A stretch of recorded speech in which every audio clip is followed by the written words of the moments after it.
Well, everyone, thanks for joining in with me. I got my buddy here, Sinan Ozyemisci. He's a performance coach, nutrition coach, and he's got some good content for us. And so we're going to cover a bunch of different stuff today on this podcast. A few of the things I want to get in is just all the different diets that are out there. Man, there's ketogenic diets, there's paleo diets, there's Whole 30, and if it fits your macros, there's all these different things. We're going to cover a ton. I also want to ask him about Adele. I have a question about Adele for him, which I'm sure he's prepared for. But before we get into all that stuff, Sinan, thanks for being on the show, man.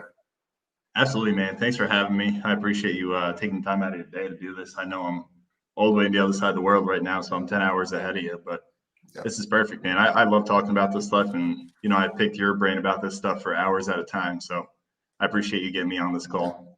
Of course, dude. Of course. So, hey, why don't you give our listeners a quick introduction on you, man? Like, what's your story? How'd you get into nutrition? You're also a CrossFit coach, and you're obviously you're in great, tremendous shape. So, give everyone an introduction on you.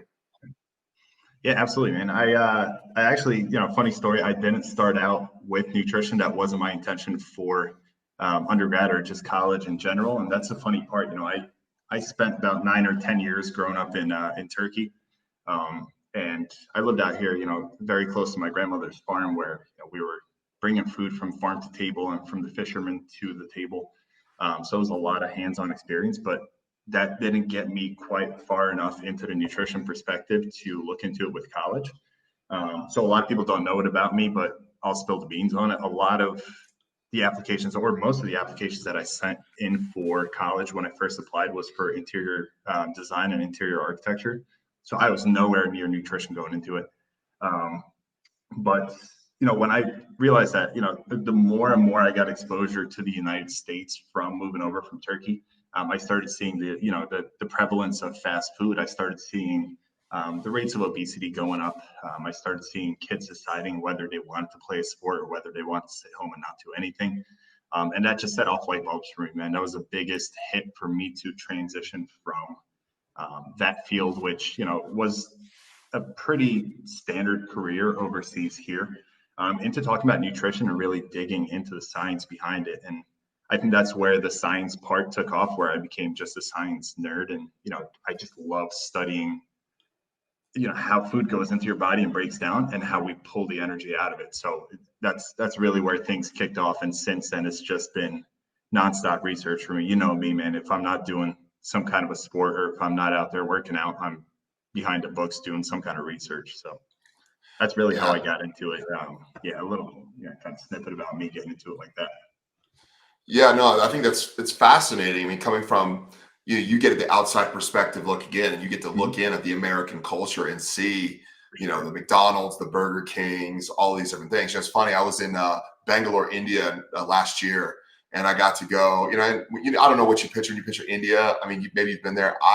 I was blown away by the amount of American influence. The McDonald's, the McNahara burger. They don't eat beef, but they've got their own versions of sandwiches. So, I mean, talk a little bit about that, man. What was it like stepping in and seeing not just the fast food and some of that stuff, but also the effect it was having on people here in America with the obesity rates and the chronic disease? For sure, man. I think that was one of the biggest eye openers for me was, 2001, 2002, when I moved over there. I didn't speak a drop of English. So that was kind of fun to go over there and, just learn the language from scratch. But as I was learning the language, I think food was a huge piece of it.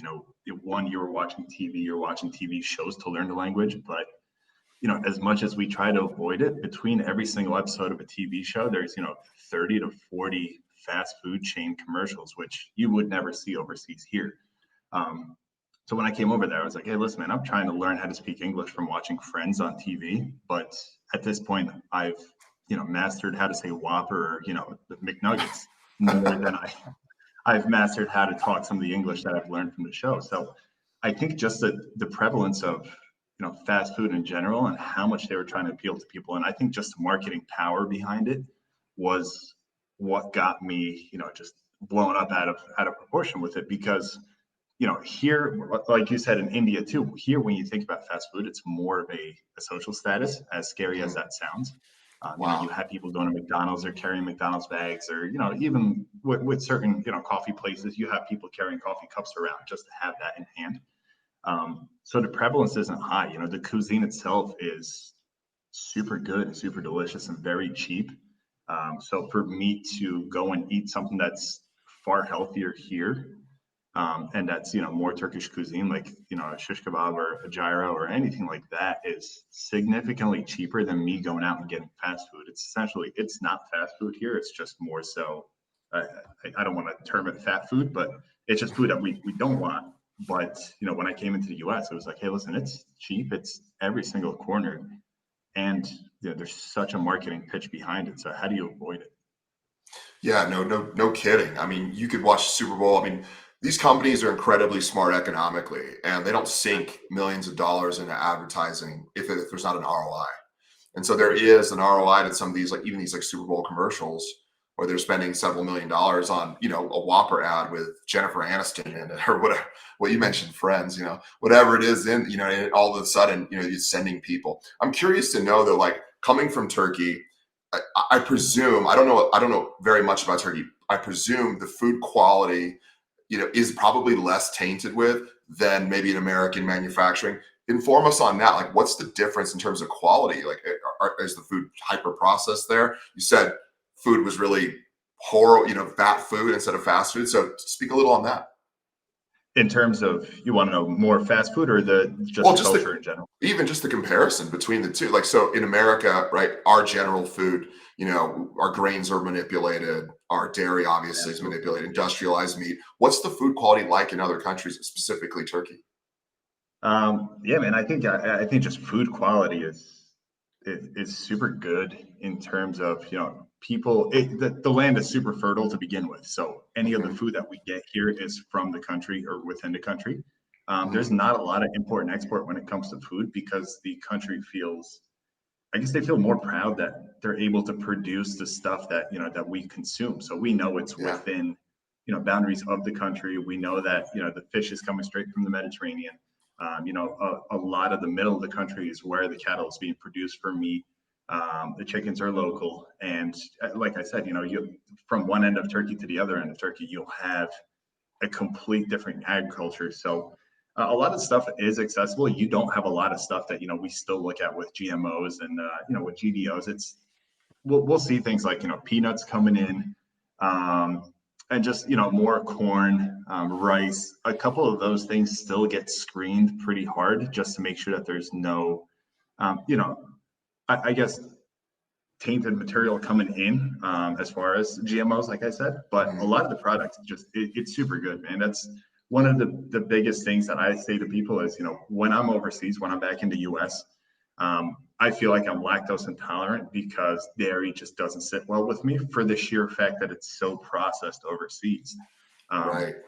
And like even whey products, when I come over there, it's most of the protein that I consume is plant-based proteins, and I'll go straight for the vegan protein just to make sure it sits better. Wow. But when I come here, I could literally eat a block of cheese and it doesn't feel like it does anything to me, because it's pure dairy based, and it's from a farmer. It's from a local dairy farm that I know is just farm to box to your house. So That's fascinating. Yeah, because that's kind of the big thing. Americans are finally starting to catch on now that, hey, our food quality does matter. It's not just quantity. And we've done a lot of calorie counting, and that has its value. for sure. But when it comes to the actual quality of meat, the quality of dairy, I mean, so there's lots of celiac disease in the United States, and that's kind of more of a modern disease. And why is that? And there's lots of different dairy intolerances. And so to see, I mean, I've talked to some friends who've gone to Europe and have had croissants in various countries and been totally fine processing those. And then in America, you pick up some croissants from a bakery and, you've got a headache and you're bloated. So it's just a wild thing. And it's crazy, man. It's, we talk about croissants, and, some of the croissants I think about in the US, they'll last on your counter for 4 weeks and they don't look bad. And here it's like, Seriously. The bakeries won't sell it to you the night of, because they're like, hey, listen, it was fresh this morning. I'm not going to sell it to you now because you're not going to enjoy it. So it's nuts to have that kind of comparison. And I think, tailing off of what you're saying too, it's just, there's so much demand within the US that, we have to produce to meet that demand where here it's people will mold closer or more around what is consumable. So if there's some kind of food, they're like, hey, listen, this year Turkey's producing a lot of, mandarins and oranges, then we'll eat more oranges and mandarins. It's not like, nah, I don't want that. I want peaches. So let's mass produce peaches somehow with GMOs because that's all I want. So people are a lot better at structuring their eating pattern around what the country is producing. And I think that's what makes a huge impact. That's fascinating because a lot of what this podcast is about is eating kind of within the natural rhythms of what the world produces. And so if something's in season, where you live, then that's something you eat more of. And if it's not in season, you don't import it from halfway around the world and then, manipulate it so you can produce it. And, if you notice some of these like apples and oranges, or, if you just eat a conventional fruit from a grocery store in America, it just doesn't have a lot of flavor. And I remember going to Belize not too long ago and eating some of their grapes. And I was like, this is the greatest thing I've ever had. I don't know if I'd ever eat a piece of candy if these had existed in America. Yeah, that's the thing, man. It's crazy to see how people mold their eating patterns around what's about to go out of season. Like, when tomatoes were about to go out of season or when figs were about to go out of season. Like I posted some videos from farmers markets on my social media. You'll see people just flocking to the guys that'll, label their farmers market stand. Hey, listen, last batch of figs before we have to go into a greenhouse, or last batch of tomatoes before the field shuts down and we go greenhouse. So just, for example, Wednesday, I was at a farmer's market here, and tomatoes were flying left and right because they were like, hey, listen, this is the last batch of crops. Everything else you get from here is going to be greenhouse. And, in the US, you'd be like, hey, listen, I go into a Costco or, anywhere that I shop at and I see that it's greenhouse, but they look good, they smell good, and, they're going to be flavorful regardless. And that's the scary part, that we've gotten so used to that being flavorful that, here you have people that have become so good with it and so knowledgeable with it that they'll reach for a tomato. They're like, yeah, this looks good, but is this from a farmer? Is this from the greenhouse? And the farmers are honest enough to say like, hey, listen, things are out of season right now, so it's from a greenhouse. And they're genuinely not upset by you putting it down and walking away. Wow. That's fast. So like, just be straight with me. Is there a real tangible difference in the quality of food biologically? I definitely think so, man. And that, when you think about it from produce, it's maybe not as significant. And I'm sure it is. I don't know the science behind produce, but when it comes to, meat or fish, that's one of the biggest, researches that I did in undergrad was comparing, tilapia that's farmed in comparison to, say something else. So it was more so, do we get more benefits out of a grass-fed bacon versus tilapia that comes out of a farm? And it mass produces so much that we're almost better off going with the option that, technically people's eyes would be the unhealthier option, but we don't realize how much mass production does to waning off the nutritional benefits of the ingredient. Well, I remember going to Winco, which they have in like the West Coast in the United States. It's not a grocery store I go to very often, but I remember doing that when I was in college, and I'd go to Winco and they'd have tilapia, and you could get 8 tilapia steaks for $1.99. And it's like, and you're in college, you're like, oh, that's healthy. It's lean meat. But just to think about the other biological effects of eating farm fish and some of the junk that they're eating and what that does even to the environment. I mean, that's kind of scary to think about that, and maybe some of the conventional wisdom or surrounding nutrition about pastured bacon and grass-fed beef, as opposed to just chicken or fish without any sort of markers. Maybe some of that needs to change. What are your thoughts on some of the labels that we kind of been giving some of the food when we talk about, cage-free eggs and organic eggs, and are these marketing ploys or are some of these legit?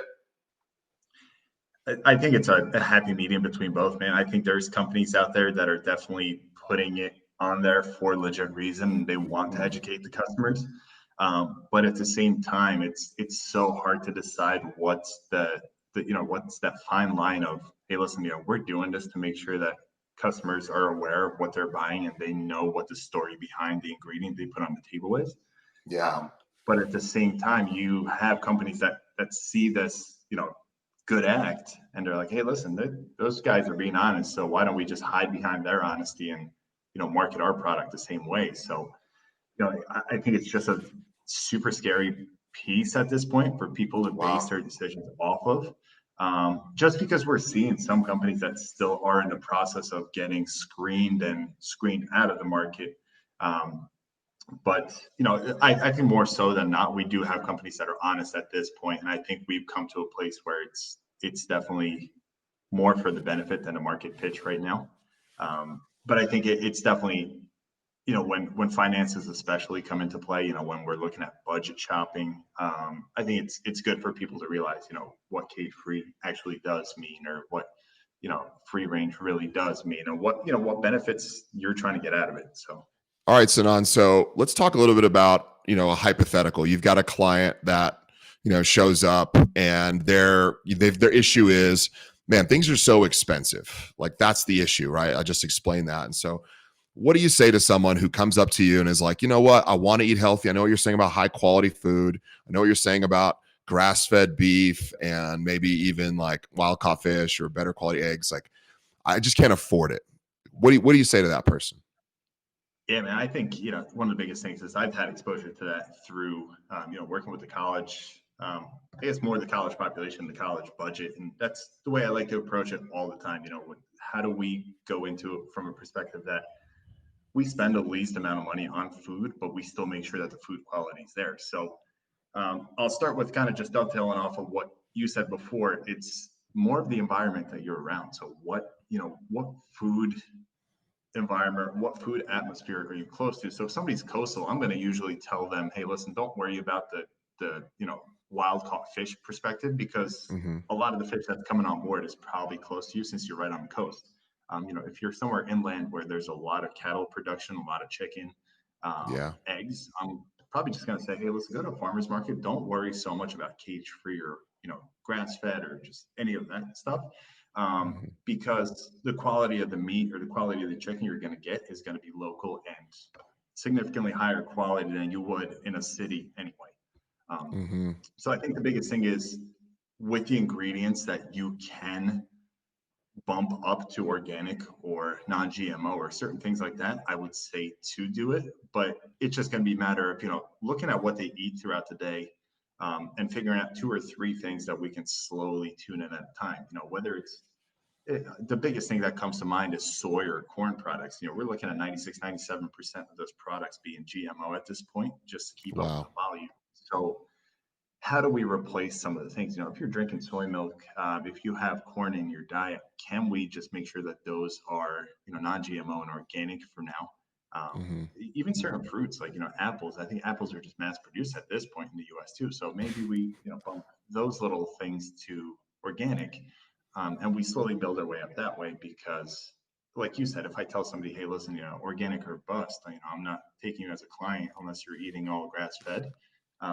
I think one, that's just going to drive them to a very thin place budget wise. And I think that's going to drive them to a place where if they get exposure to eating just like that, and then say they go on a 3 or 4 day vacation and, that they don't know where the food's coming from, it's going to drive them nuts. So. Yeah, and there's a mental component to it.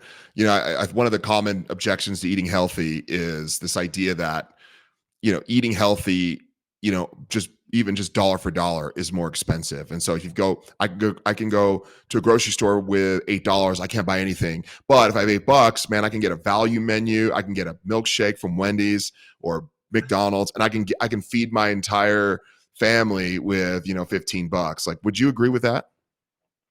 I mean, calorically, if we looked at it on paper, yeah, but beneficially, that's the thing, man. That's, I think, one of the things where I think 2017, I wrote a blog article that, caught a lot of traction. It was, if you can go into a grocery store with $15 on hand and you have to feed a family of 4, what are the main takeaways that you would walk out with? And, you look at it from a macronutrient perspective, how can you fill the carbs? How can you fill the protein and get some good fats in with that meal? But at the same time, you're still closing out under $15. So for that same price that you would go and get your milkshake and you would get your, happy meal and walk out with those, you could also go for a rotisserie chicken, which is what, $4.99 at this point at the grocery store. That's enough to Mm-hmm. feed 3 or 4 people. And you go and look at the produce and you buy a vegetable tray, like a party tray that you would bring to an event. And even certain grocery stores, they'll have veggie trays that are from 2 days out, which they aren't bad, but they're just not visually appealing, and they're 50% off. So you're going to walk out with a lot more, I guess, per se, nutrients from that angle, in comparison to calories and, I guess, good smelling food, because you're going to go for something that comes in a happy bag. So I Yeah. definitely think, people have the idea of you can definitely fit a lot more calories in from the fast food perspective, but you can also feel a lot worse afterwards from the fast food perspective.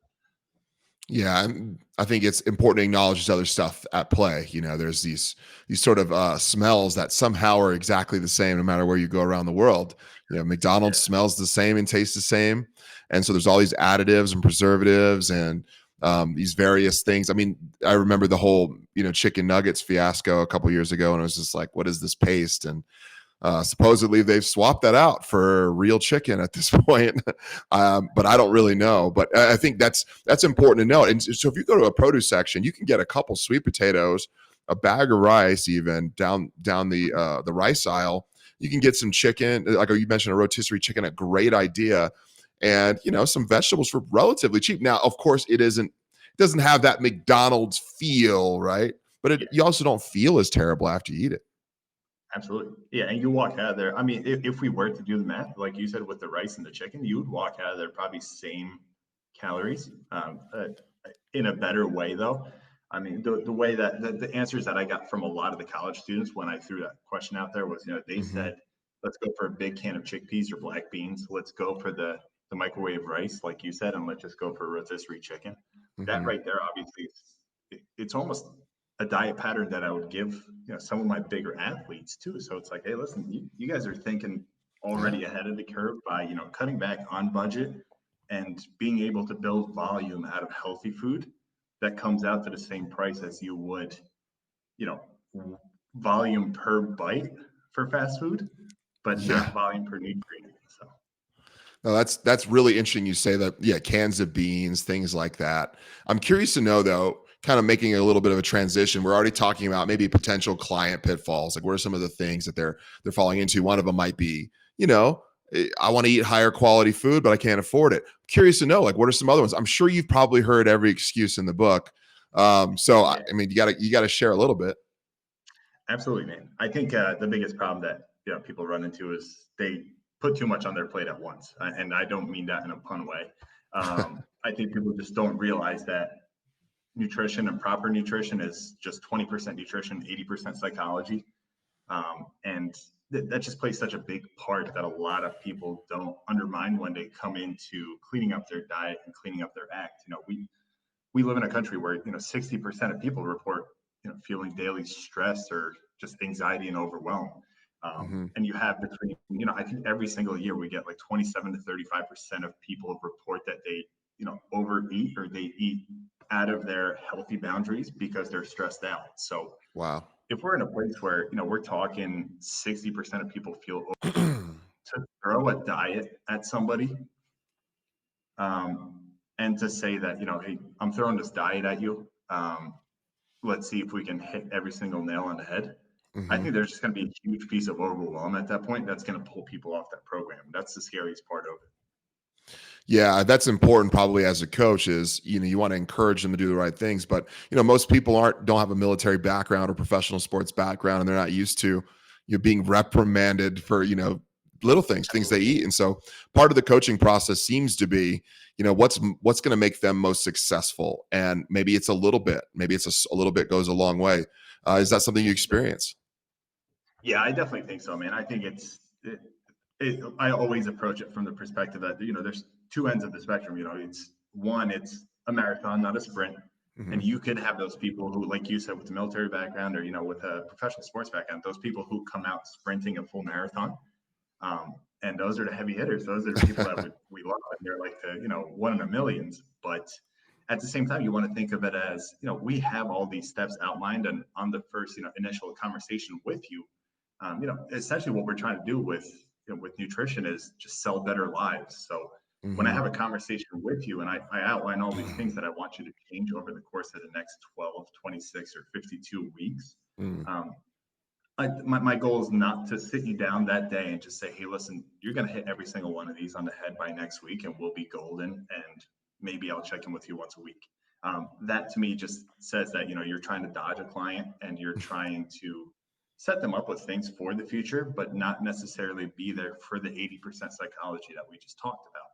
So how do Right. you approach it from a perspective where you have this entire grand staircase in front of you, but instead of overwhelming the client by throwing them at the grand staircase in general, you just show them one single step at a time, because in order for them to get to the top, they're going to have to figure out, how do you get to one step, get both your feet stable, feel comfortable there, and then climb to the next step and work your way up, essentially from there. So it's all habits that build upon each other. It's not necessarily, you know, do it all or get out. So. What do you think about this idea of social media and Instagram? Maybe for some people, TikTok, and it's such a performative social media now, and there's this element of you have to look good, and there's all sorts of different apps that you can just tweak your facial, you can airbrush your face. And do you ever find that might play a role in the development of a client, or maybe even just your own opinion if you haven't seen that? What do you think that might do to someone who is looking at social media all the time, seeing different people, seeing these supermodels, and seeing people, by the way, who don't even who aren't even that, don't even look like the way they actually appear on social media, and so they're absorbing all these different things through through their eyes, and then all of a sudden they come to you and they're like, man, I want to look like that, but they don't have any sort of principles. And I'm just curious to know, what do you think the effect of social media is on people as they look to get better at diet and exercise and to lose weight? Yeah, I think social media has a huge hand in one of the, I guess, one of the biggest pitfalls of it all, and that's comparing yourself to others. I always say, Hmm. if you're going to progress and you're going to get better, you always compare yourself to yourself.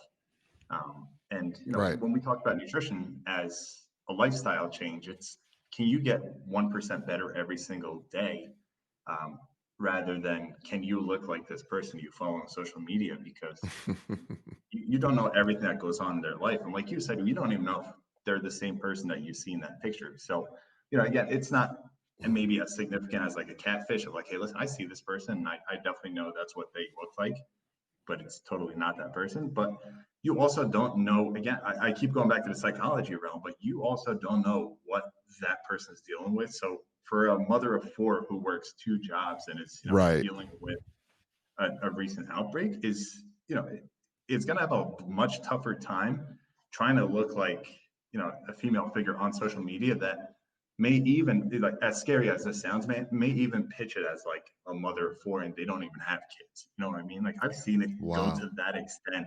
And I think just people, when they compare, it automatically sets this thing in their head that, if they don't get there within a certain time that they put in their head, they're failing at life.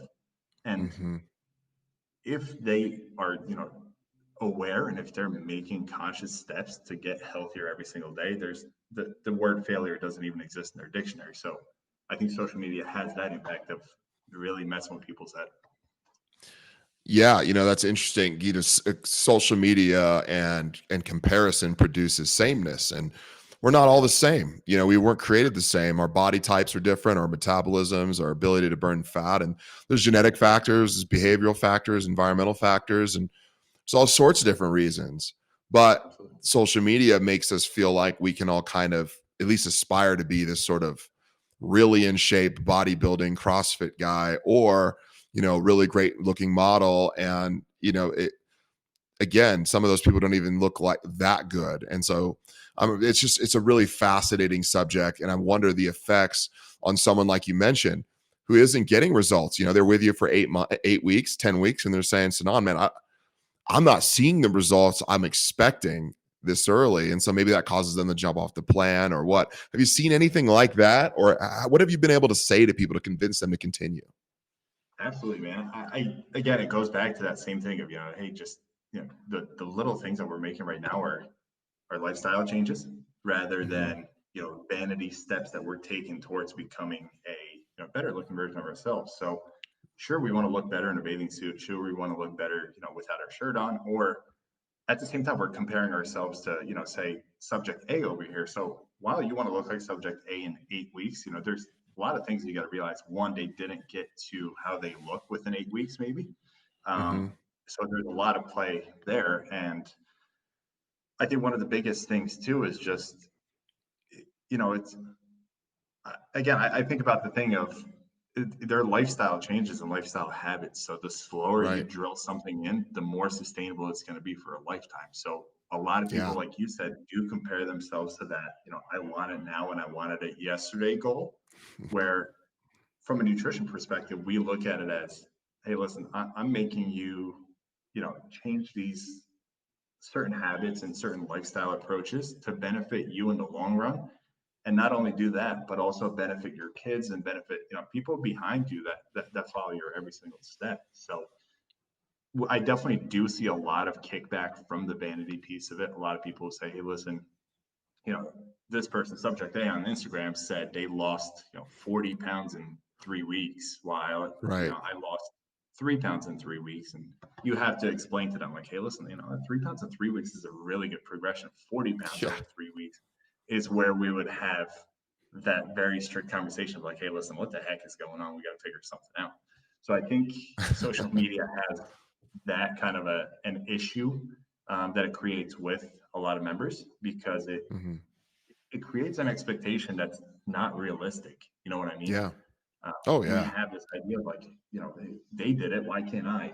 And it's like, Yeah. yeah, they did it, but did they really? So, Well, what you said is really, really pointed, because this is health in general, wellness in general, really is a lifelong goal. And if you want to learn the proper steps, like you mentioned, don't give them the whole throw them at the whole staircase. Fantastic analogy. Give them one step at a time. That's really how you're setting yourself up for longevity anyway. So if you want to live a life that's full of wellness and health and great eating habits, it lives long and has low stress, that's the way you want to do it. But if you get into the habit of doing crash diets to look like a model or a bodybuilder or whatever on Instagram, I mean, even studies have shown the rebound effect of those diets. That weight typically comes right back, and even faster.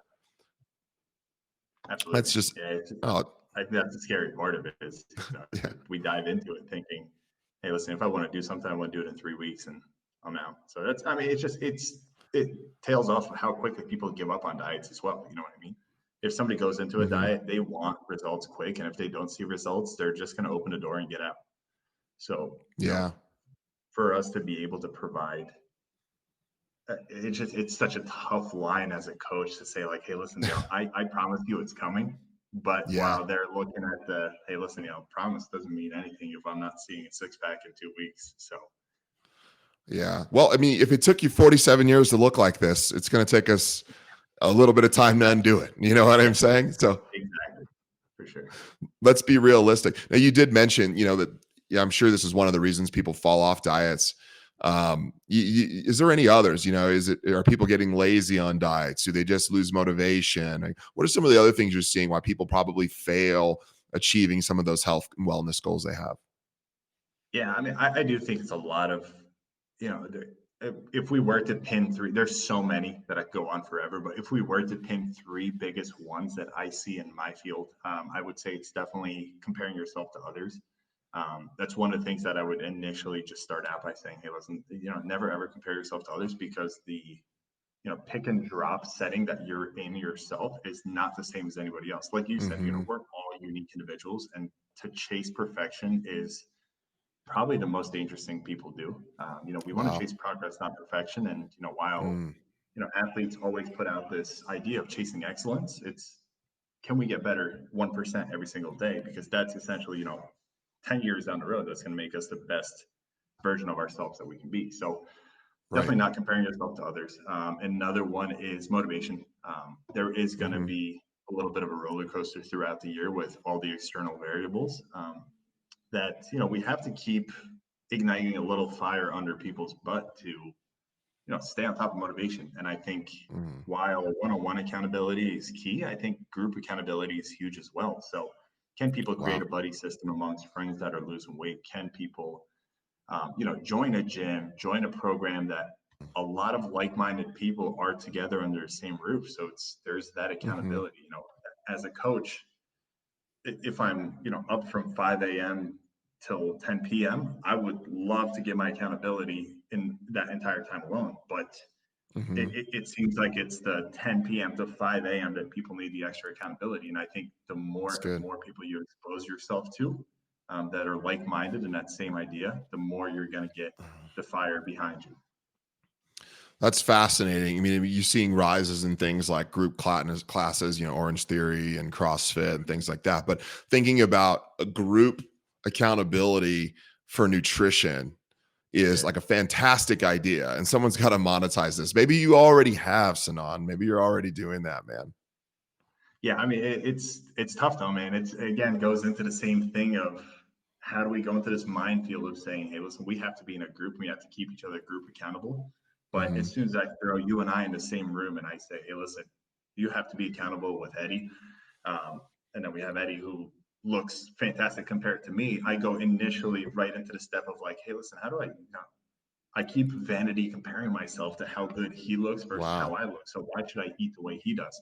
So there's a lot. I think again, circling back to the social media thing, I think social media is the biggest driver of that. We Hmm. always say like, hey, that CrossFit gym looks cool because everybody's just jacked. So Yeah.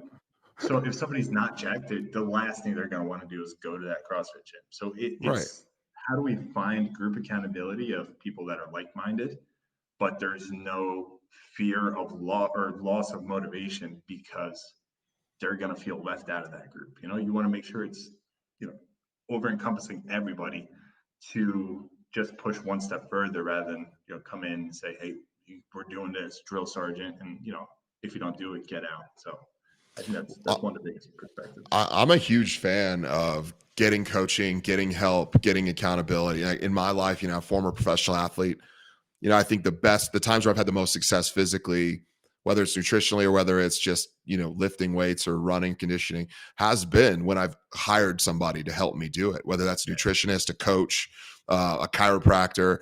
So many people are so self-sufficient, and they're like, well, I've got YouTube. I can just figure out how to put this diet together, and I got blogs, and I download a free PDF and all good to go. And maybe that's sufficient initially, but I think like you're talking about, this accountability over time is going to eventually become necessary. And so for me, the times where I've had the most success has been when I've had to kind of report to someone, not in like some sort of dictatorial way, but in a way that's like helpful and kind and asking lots of questions and being coachable as a person. And those are all things that have helped. Absolutely, man. I mean, if it was at a point where you could go and pull a PDF, you can go pull a YouTube video, I would go back to interior design at that point because I wouldn't have a job. Right. And the thing is, it really is that accountability. It really is having somebody on the other side. And I think that's where a real coach comes into perspective. Like you said, if you have somebody on the other side to email, it's cool, but it's so electronic and inorganic that you're like, hey, listen, I'm going to send this person an email, but we'll see if customer service gets back to us. And at Yeah. that point, it's like, hey, what genuine connection do I really have with this person? Do they really care about me? Um, and that's the scariest part of it. When I came into the nutrition field, I talked to a lot of people who own their own, nutrition coaching business. And they said, hey, listen, the more and more companies we can get under this industry, the more and more lives we can change and better. So Hmm. it's so nice to see it just being, everyone helping each other, that it makes a big impact. So I think, like you said, that, the biggest success that I've had with members has been more of the genuine connection and the friendship rather than the dictatorial part. It's just, if I can have a conversation with somebody that shoots me a text, this is probably over the top and crazy for a lot of people, but I'll have members that'll shoot me a text and they're like, hey, listen, 20-minute wait for our table. We're at this restaurant. What do you think I should eat? And I'm like, dude, some people, I say that to some people that are in, some of the nutrition classes that I TA for at Penn State. And they're like, Hmm. dude, that's absurd. Like, that is way beyond boundaries. I'm like, no, it's not, because one, I, know what to get next time I go to that restaurant if I was to try it. And Right. two, you can educate somebody so hard in 30 seconds that when they Hmm. sit down, they're like, hey, I know exactly what I want because it's going to fit my macros and it's going to fit what my eating pattern looks like. So And that's really how we learn and receive information. It's sometimes classrooms have value, obviously, but that's not how all of us best receive that information. Sometimes it's in a relational structure where hey, like, what should I get? I'm at Qdoba and I don't want to eat the burrito. Like, what can I get? Or, hey, I'm forced to go to Applebee's. I'm with a bunch of friends. Is there anything I could eat here? And so that sort of coaching and that relationship, man, that's a great way for people to learn and gather information. Totally. yeah, it's hands-on, right on spot. So I think that's the biggest Hmm. thing about it, and that's what makes people pump the brakes for a second and realize that it's Hmm. not just, hey, I'm going to send an email and maybe I'll get an email back in 12 hours. It's more so, do I have this connection with my coach where I could, and they'll start setting their own boundaries too. They'll say like, hey, listen, it's Saturday night. I'm not going to bug my coach. So I'll make the best decision. And come Monday, I'll have a, educational conversation with my coach to figure out if these were the right options or if Yeah. there's a better approach I could take for the next time I go into a party situation like that. Hmm.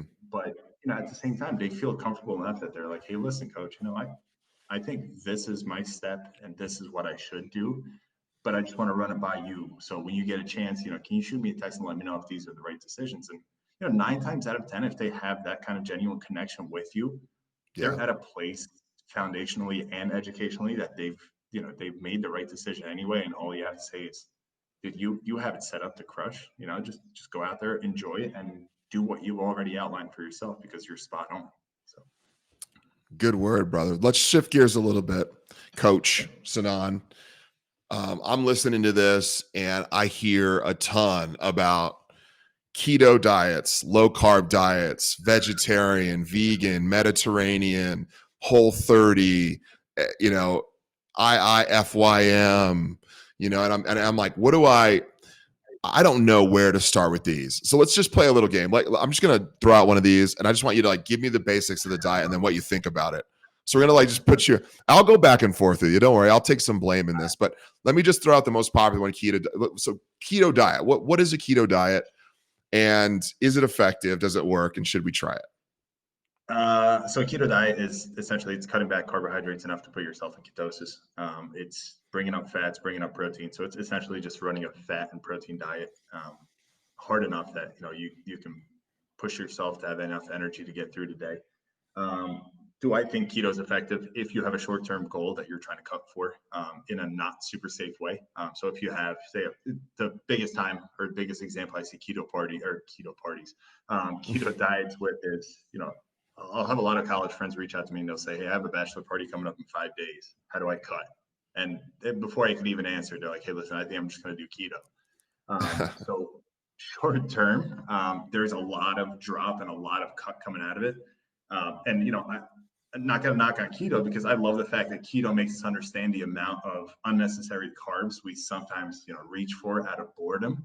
Sure. But is it something that's sustainable more than maybe 10 or 14 days? Not necessarily, because that's just gonna wean on your body so much. So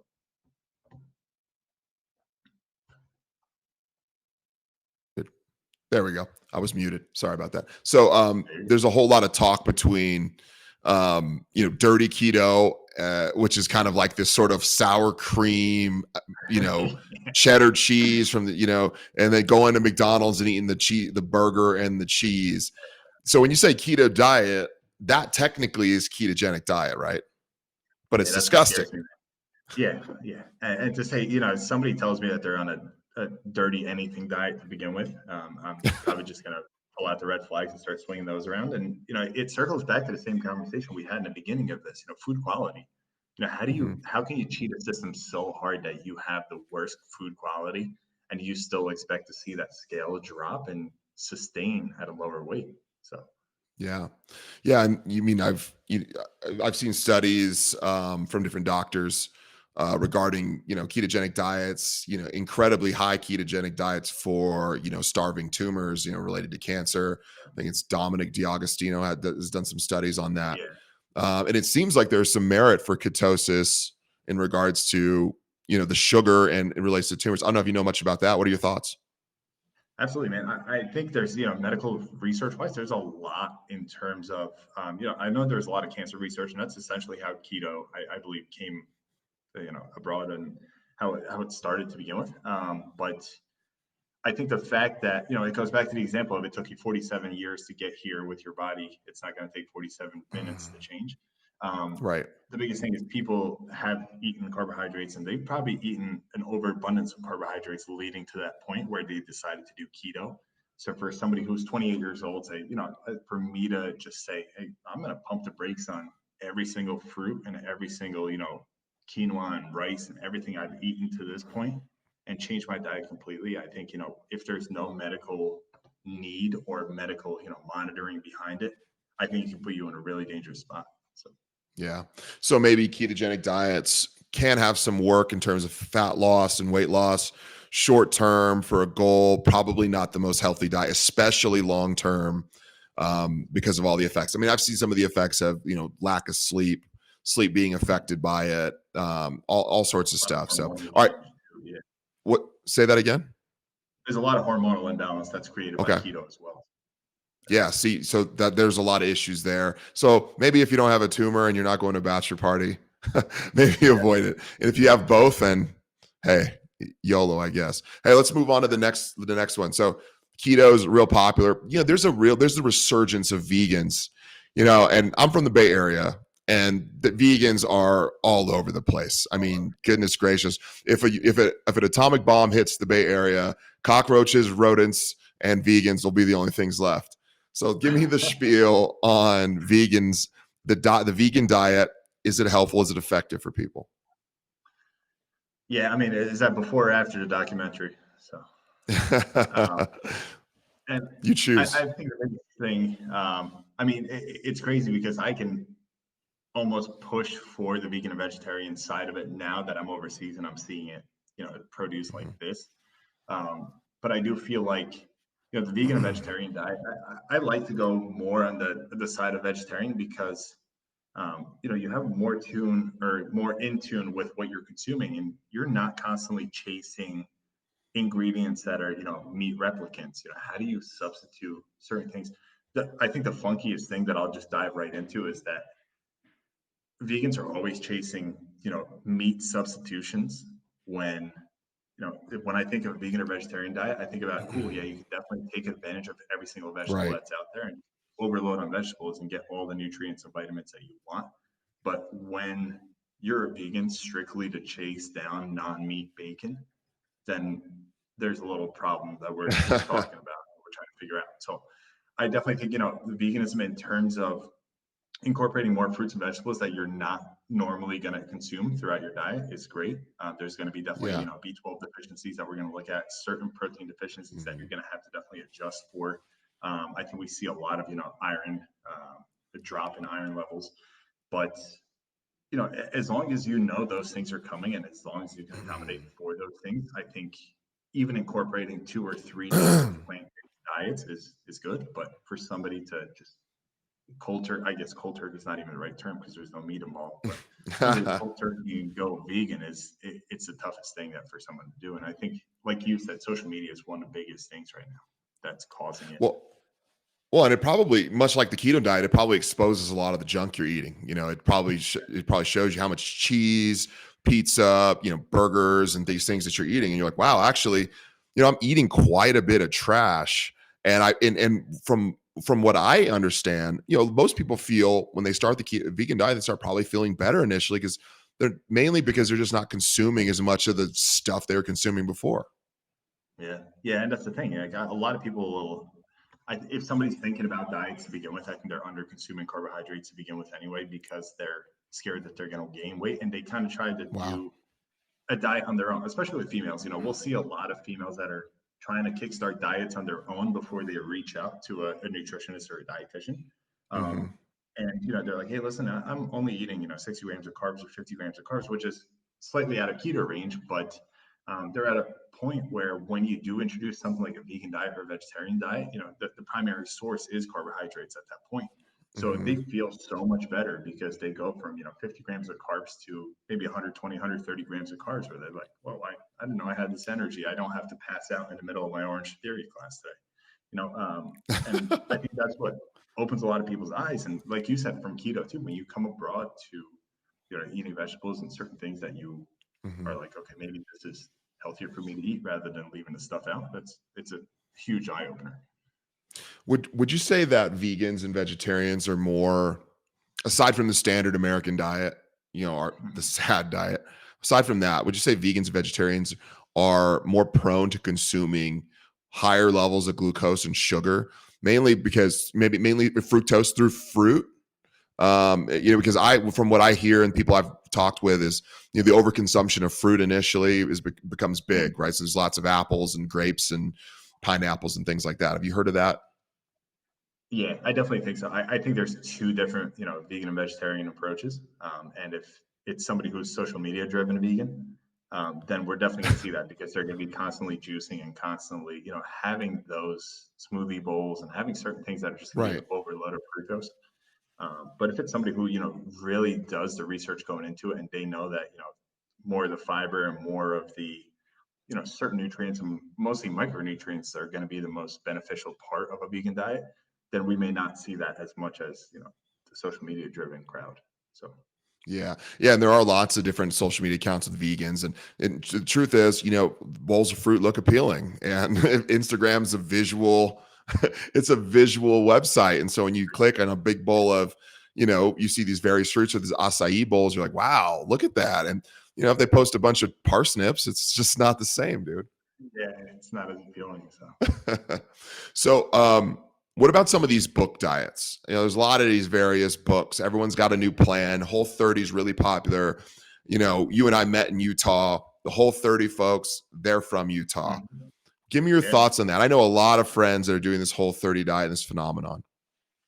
Yeah, I mean, if I had to pick out of all the books, I would definitely say Whole30 has the most, beneficial lessons to be taken out of it. There's a lot of education involved in that book. So, why do I love the Whole30 diet? Sure, for the fact that it, focuses on GI inflammation so much, and it focuses on the little things that can extend longevity so much. But again, it's one of those things that, if I could, going back to like my elementary school version, if I could rip pages out of every single one of these diet books and put together a diet that's a hybrid of everything, I think there's beneficial stuff in everything. And, if I was to look at that ultimate book that I put together, I think Whole30 would have the most pages that make up that book, just because for the sheer fact that, it leaves out a lot of the processed stuff that we're talking about. A lot of the ingredients are super clean. A lot of the ingredients are, as basic as it gets. So I think, with paleo, with Whole30 too, one of the biggest things we look at is if you grab an ingredient and you look at the label, is there, one or two things written on that label only? And it's not just this, textbook of ingredients that we can't even pronounce. So.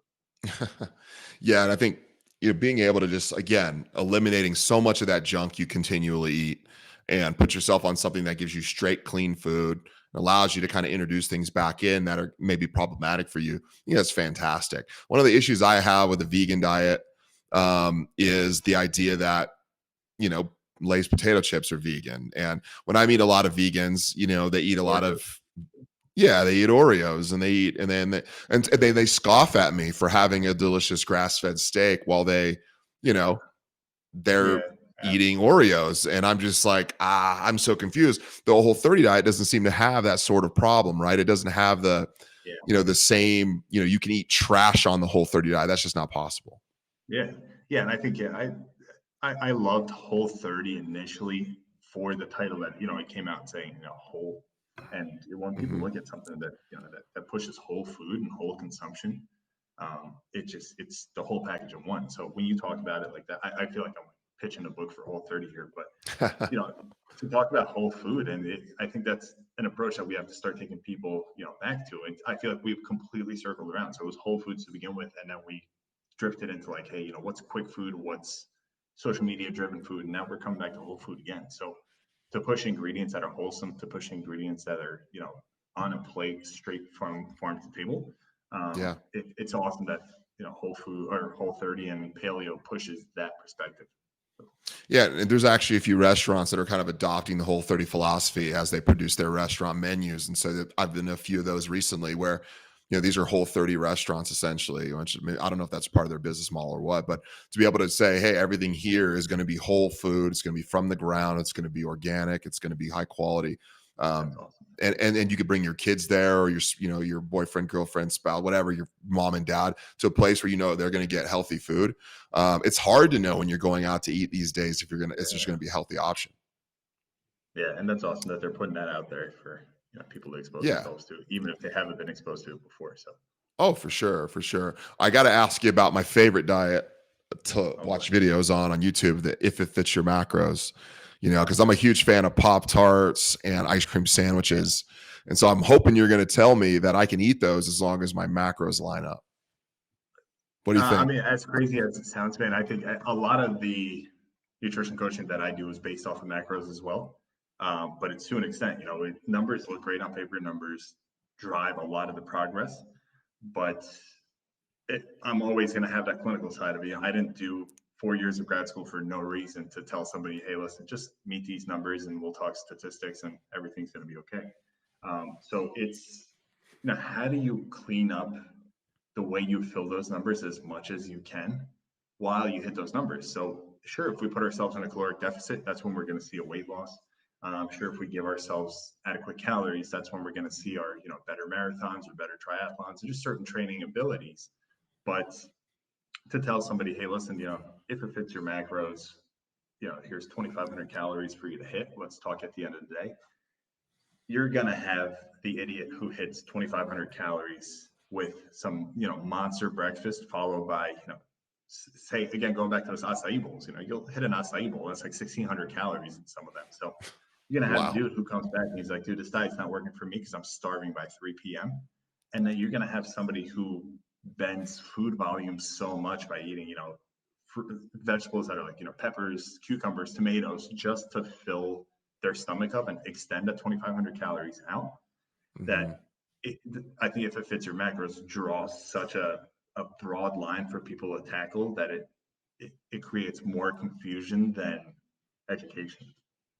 Well, I think it's interesting because, again, YouTube, such a popular, this video's on YouTube, right? So there's all these popular, the videos catch on so quick. One of the things that catch on is these IFYM, if it fits your macros videos, where guys are like, I've got 800 calories left. I've got, 200 or 180 carbs, whatever it is. And so let's go grocery shopping. And then they come back with like skinny cows. I got like 8 skinny cows, and they're squeezing in so much food.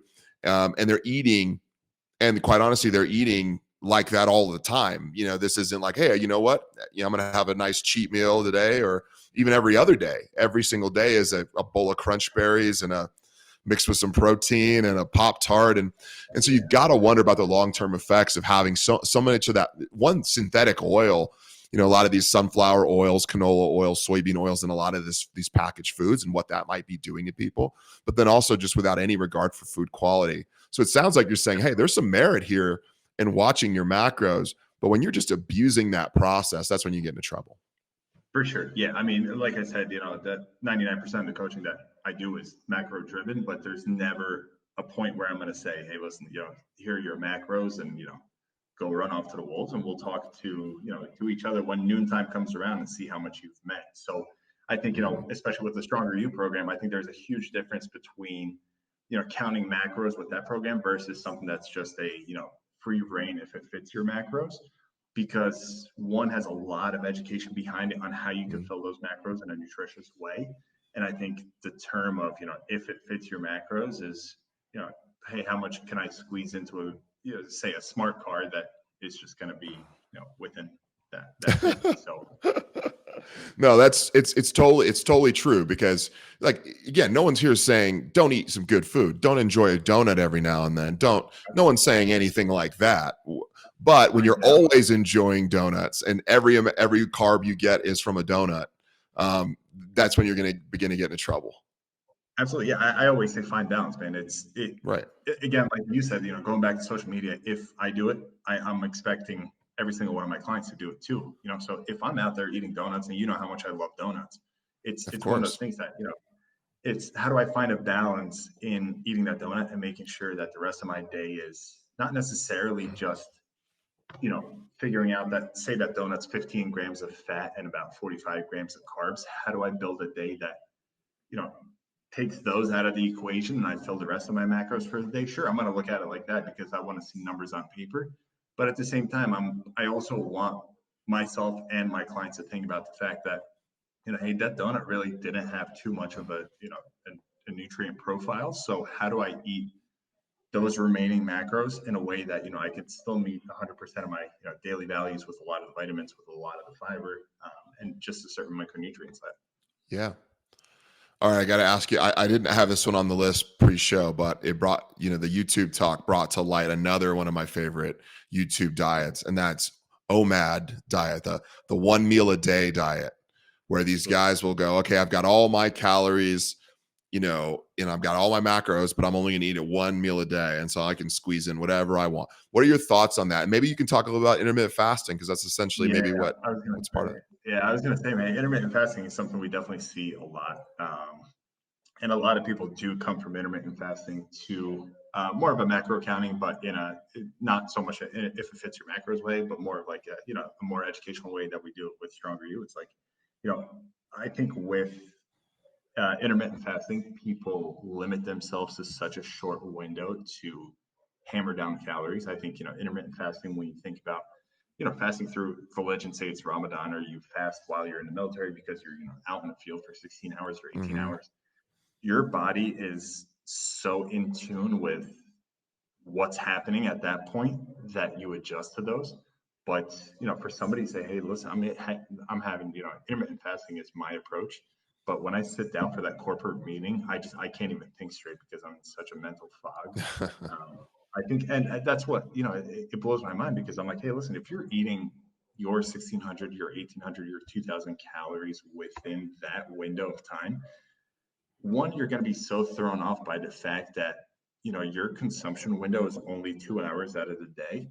But you're also going to be thrown off by the fact that, your body for the next 4, 5, 6 hours is going to spend so much fuel on trying to digest that massive meal that you've just eaten that 6 out of the 8 cylinders are going to be spent on trying to digest that, and you're only going to have 2 cylinders to run on mentally for the rest of the day. Wow. Yeah, no, that's really interesting because intermittent fasting is popular. I've done it myself. I've partaken in it. I really like intermittent fasting. I don't like intermittent fasting all the time. I certainly don't. I wouldn't advocate anyone to have 1 meal a day.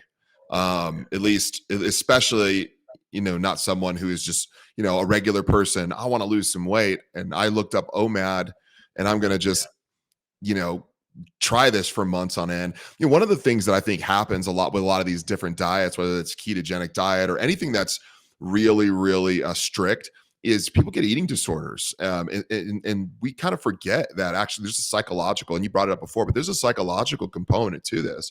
And people can get so in their heads, and I know this does occur more with women, but it does happen with men, where people can just have a really unhealthy relationship with food. Have you seen this at all in your coaching? Yeah, man, I definitely think that unhealthy relationship with food is something that comes pretty often. I think, with intermittent fasting, like you said, it's the scariest part is that people think about what their caloric consumption was beforehand. Say it's you and I are eating, 2,500 or 3,000 calories.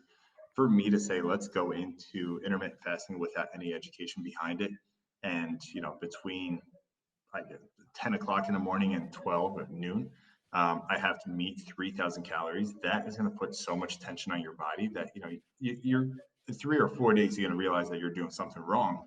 But without the education piece and without the coaching piece, I think after that is where it starts going south. I think people start getting into the perspective that, hey, listen, maybe 3,000 calories isn't right. Maybe because I'm only eating 2 hours out of the day, I should pull that back to like 1,000 calories. And that's so wrong on the other side of the spectrum because you have this 200 plus pound guy eating 1,000 calories, and sure, with guys, we might just feel an energy deficit or depletion where we don't feel like we have the energy. But with females, you have the same thing where if you already have a female who's eating 1,200 calories because they're scared to eat, essentially, and then you put intermittent fasting where it cuts them back to a third of that, you're going to have somebody who's eating 400 calories. That's going to put them in such a hard place with an eating disorder that they're going to come out and say that, oh, but I ate 400 calories for, 2 years out of my life. Why are you giving me 1,000 calories now? Which even at that point, I'm like, 1,000 calories is scary low for you to begin with. Yeah. And I think they just, that drills such a thing in their head that it's like, I don't know, it makes it very difficult to pull them out of that, not necessarily eating disorder at that point, but just a disorder with looking at that number and not feeling right about it. And even though they want to commit to it, they can't commit because they're scared, and they go into it with a bias. I think I've been there before where I've had to diet up and diet down for so many different things over my years playing sports. And, getting that psychological misrelationship with maybe not even food, but like that number, that either that protein number, the calorie number, the carb number, whatever it is. And you see it and you go, man, I can't believe I failed again. And there's this sort of psychological abuse you're giving yourself. And so, man, as a coach, you have a tough job just to break people out of that sort of like prison of an unhealthy relationship. Maybe not even with food, but with these sort of numbers. Yeah, and I mean that as soon as he said fail, I threw up a red flag because that's the term we never want to see. It's you're never That's failing good. as long as you're thinking about food and as long as you're thinking about what you're eating, you're never failing. And that's one of the things, we even as coaches, we think about when spring summer comes, we're like, okay, yeah, maybe I want to look better. Maybe dude, I don't know why I keep circling back to social media with this, but maybe this is when people are going to see more, shirtless pictures of me on social media. So Yeah. to make sure that I market myself well and to make sure that, the exposure is better, maybe this is when I start cutting a little bit of weight. And, we're just creatures of habit at this point that regardless of if we want to do it or not, we end up doing it that way. Mm-hmm. And then, like you said, when winter comes around, when, heavier workload comes around where in reality, I would say, hey, listen, let's bump up calories a little bit to pull a little bit of cortisol levels down. Let's pull some stress off of your body. Mm-hmm. But people are so stuck in, the July, August weight that they've been, shirtless and feeling amazing about, that Mm-hmm. when you give them that kind of leeway to clear their head and to clear that stress and, punch through that mental fog, they get to a point Yeah. where they're like, but dude, I'm gaining weight. What the hell, Well, speaking of social media, I don't know if you saw Adele lost a ton of weight, recently hosted Saturday Night Live, and she looks amazing. It's fantastic to see. But there was a huge, kind of backlash on social media, which is crazy to think about, that someone who, felt like they were overweight lost a ton of weight, and now she's being ostracized. Like where's the kind of quote fat acceptance for your body, Adele? What would you say about this? I mean, what are your thoughts overall, and then just what should we make of this? I mean, as a social media culture, as people. Absolutely, man. Yeah, it's funny you asked that because I was looking at that USA Today article with a couple of friends, Mm. probably about 3 or 4 weeks ago. At this point, you have, I think it's Rebel Wilson from Pitch Perfect that's in there too.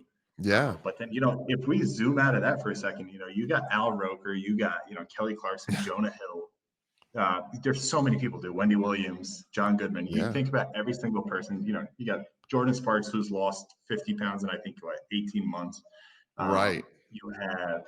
I'm trying to think who else. There's so many, dude. Al Roker had gastric bypass, but he went down to almost 190 pounds, and to maintain that is a nutrition phenomenon on its own. And then you have Yeah. Jennifer Hudson, who lost about 80 pounds. It's Right. I think the biggest thing is these people actually do a lot of work and they have a lot of focus that goes into the wellness perspective and the lifestyle perspective and change of it, that we don't see it because they're celebrities and they're so driven by media that I think Adele said something as far as what she was doing with the diet, but it was just some of the things that she was taking notes from. Yeah, there's the article right there. And as soon as she said something, people pitched it to a perspective that they were like, hey, listen, she did this, that's why we're seeing it, and I don't know if that's safe. So I Right. think I don't know. I think with celebrities, I think people just make it.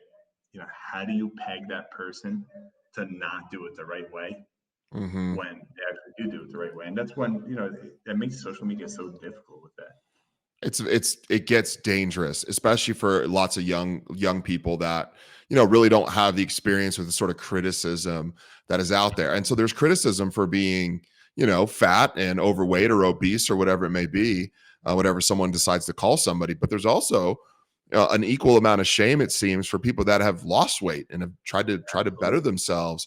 And so it's a really fine line to walk. There really does need to be this level of maturity to be able to deal with social media on a regular basis. So I imagine, as a coach, that gets a little dangerous, it gets a little spotty and difficult dealing with people. And so again, that brings me back to why it's so important to have coaches, to have accountability, to have counsel, friends in your life that you're doing this with, because it's just so crucial that you can kind of overcome some of the noise out there.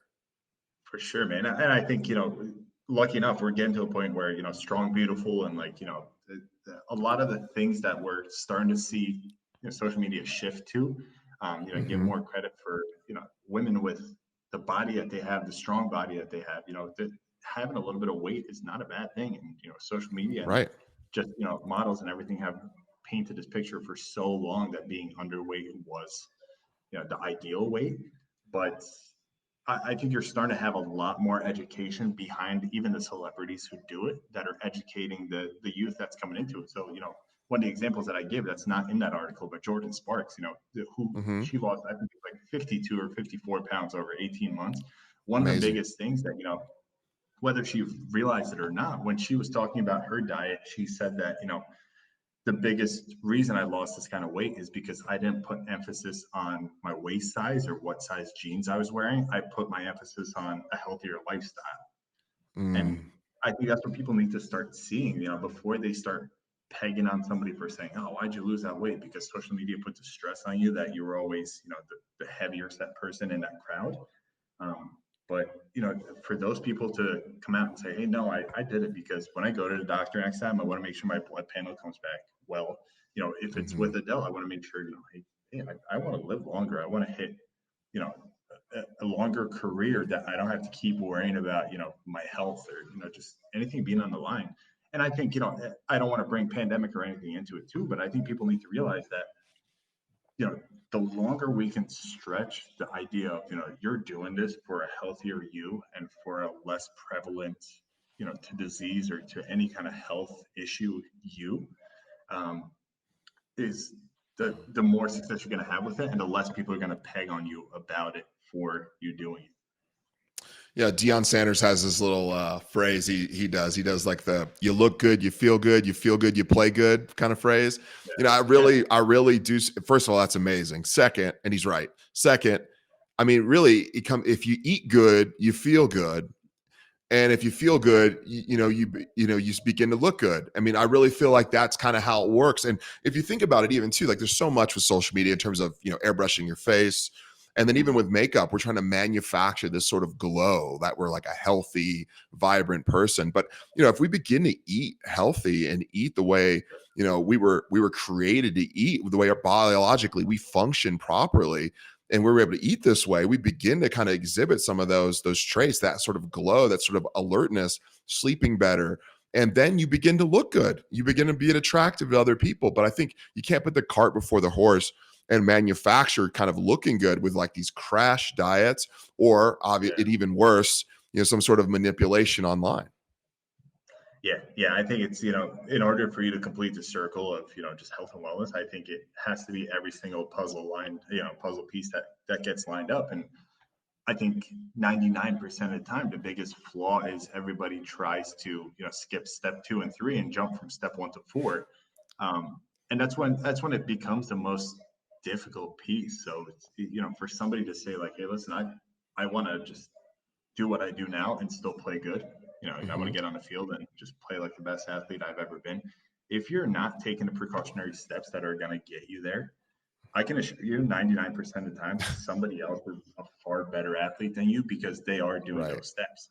It's Hmm. not even nutrition. You think about, the sports performance side of it. If you have somebody that's, Hmm. foam rolling, that's stretching, that's putting more time on self-care, that's getting massages, going to a chiropractor, it's hitting all of the check marks on the way. Hmm. Sure, you guys might play the same on the field for that one game, but they're going to have so much more longevity than you and consistency in Yeah. how they perform. than you just in that, one night to shine. So we're kind of coming up on time here, man. And I want to ask this question, so I have to get it off. Every show I usually ask everybody 2 or 3 things that someone listening can do within the next week to perform better, to live longer, to have a better life. If you have somebody in those shoes that's asking that question, what are a few things you can say to them? Oh man, that's a loaded question. Listen to more of your podcasts is I wanted to answer. There you go. All right, that's enough for this one. We're good. That's enough. No, I'm just kidding. Yeah, but if I had to throw 3, I guess 3 tips for a healthier version of themselves, I would definitely say water. Water consumption. That's one. It's such a silly little thing when you hear somebody say, "Just say drink more water." I feel like we think about our parents and our grandparents were like, "All right, I'm drinking adequate water. What's the deal here?" But to just make it a habit to drink, 16, 20 ounces of room temperature water just when you get up to flush everything out of your system, and drink enough water throughout the day. Even if that means, you get as meticulous as setting alarms or reminders on your phone to reach for your water bottle. I think that's one of the biggest steps that a lot of people don't do. And we see a lot of the stress and the headaches and the anxiety linked to dehydration. So I think that's one of the biggest things that I would say. The second check mark that I would say is sleep more. It kind of goes in hand with the anxiety and stress too. I don't know if you've read it, but Why We Sleep by Matt Walker is an outstanding book. So I think a lot of people don't sleep enough or just don't sleep well enough, that it circles back to everything. So like we said, hit the check marks on the way to make sure you're that freak athlete. Sleep is one of the biggest check marks there. So if you miss that mark, there's no way you're going to give me anything more than 85%. So I think that's the second one. And if I had to put a third one on the board, I would say this is crazy and this is just a habit that I do, but buy a Post-it notepad. It's like a $2 investment at that point, but every single morning, just set a goal or an intention for the day and just write it down in that Post-it notepad so that, when you set these goals, the biggest thing to do is just make sure you watch your tone in how you set that goal. And this, I circle back to Atomic Habits by James Clear. It's one of my favorite books, one of those books that'll just constantly remind you of, why you're doing everything you're doing. So think about the tone that you set when you write those notes. So be intentional with it. So, going back to the book, it's like, I'm trying to quit smoking versus I don't smoke. Like when you write a note that says like, hey, listen, I'm doing this, not I'm trying to do this, because at that point you're half efforting it. So I think, that's your third step. Set your goals for today and intention for today so that when you come home and you look at that Post-it note that's on your fridge, you're like, dude, I crushed today. And you throw that Post-it out and tomorrow's a fresh day to, take that 1%, progression. Yeah, I'll throw a link for Why We Sleep and Atomic Habits in the show notes for people if they're interested in that. But other than that, Sinan, where can people know more about you, hear more about you? Can they sign up with you? How can they get a hold of you online? Absolutely, man. If they go on social media, they can go and find me on social media under Dr. Synonymous. It's just Dr_Synonymous. If they want to go and check out the program, I do work for Stronger You. Again, we're essentially, the biggest goal for us is just selling better lives. We're trying to fix every single person out there, and we have a huge impact on society. So I think if they go on the Stronger You website and see every single coach on there, super, super good website. Yeah. And anywhere that they can reach out to. If they want to shoot me an email, they can always shoot me an email at sinan@strongeryou.com. If there's any nutrition question, anything they need help with, just feel free to send it my way. Like I said, it's an organic connection. I'm not going to be the person to say like, hey, listen, talk to my my administrator, and if the email gets to me, it'll get to me. I'm here to help you guys out. So the biggest thing is just reach out if you have a question. If it's even like, hey, this looks horrible, should I eat it? I'll probably just say no, and that's it. So. And if you want to get Sinan on your podcast, all you have to do is text him. He'll show up just like you did for me. So, hey, Sinan, man, I appreciate you being on, taking the time. I know it's late over in Turkey, man. I appreciate it. Absolutely, man. Thank you so much for your time.